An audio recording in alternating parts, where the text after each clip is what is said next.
Google Maps is going to take you further south to Pinedale. We're going to stop sign pretty quick here in this time. Okay, copy that. Yeah, I'll do it. Give me a second to know what's Copy that. I'm going to go to the top of this hill. Yeah, I mean, this is a pretty well-established road. It did have like 149, the number on it. Makes me think that we're in the right zone, like it probably connects, not a dead end.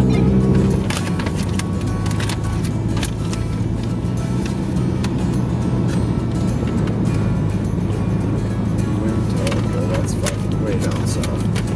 Fuck, I think this is it, though.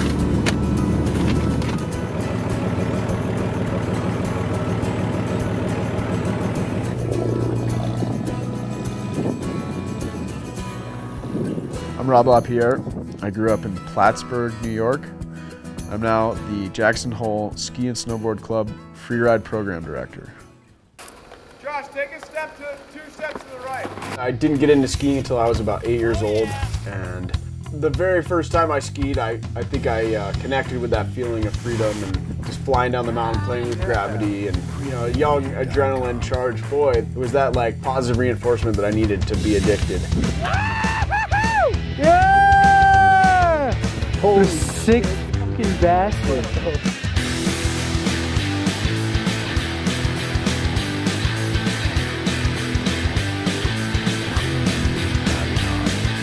I had an opportunity when I was 14 years old to go to Colorado and got to ski powder for the first time ever.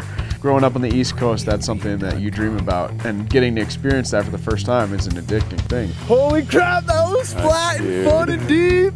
The next pivotal moment for me was in college. I was making all my decisions based around skiing. Dollars and cents wise, it didn't make any sense to continue going to school in Vermont, then go to school where the skiing's 10 times better. And within 3 days of investigating this school, packed up my car and was gone out to Colorado Mountain College. My motivation was that being a pro skier was like a ticket around the world.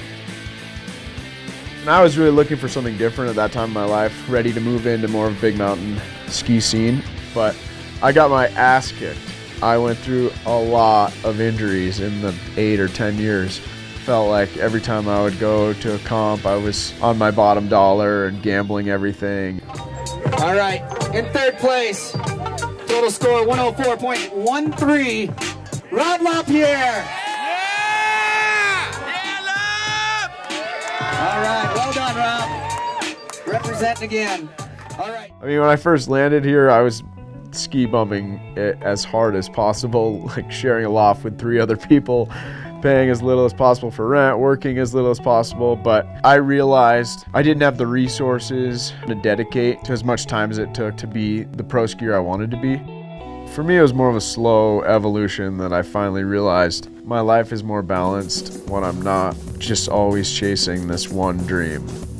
And I think in my head, the dream has shifted from being that world-traveling pro skier to live somewhere where I was inspired to ski and travel and have a lifestyle based around skiing that still afforded me the opportunity to pay my bills. So one of the coaches of the freeride program approached me at the end of that season, and he's like, "You'd be a great fit. We'd love for you to coach next year."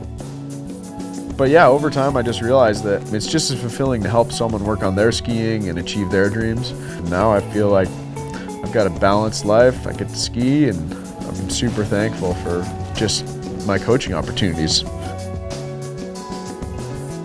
Yeah, 10 years later, still doing it. Smooth Aiden style, bud. Put one down, stand at the bottom, screaming. Yeah, Aiden!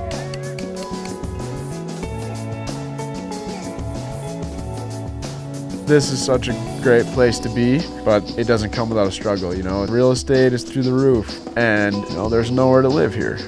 I mean, I definitely doubted myself. I went back to the East Coast for like 3 or 4 months just thinking that I was gonna become a cop in upstate New York. It's so far from who I am or what I could do with my life, but you just keep plugging away and it seems to work out. But there's been a lot of times where it's ups and downs, and you question your path, you question your choices, your decisions, who you really think you're gonna be. I don't know, it seems like it just suddenly found me.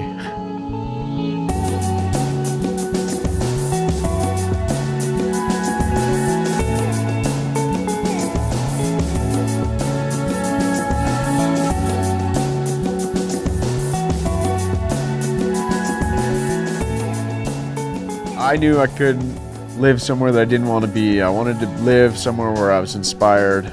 And if we only have one life to live, so you gotta like take advantage of it, live it to the fullest. And everyone that's here wants to be here. And if you weren't willing to endure the struggle it takes to be here and to be rooted here, then you would have been weeded out. And it's because you want it and you're willing to work for it. And 10 years later, glad that I persevered.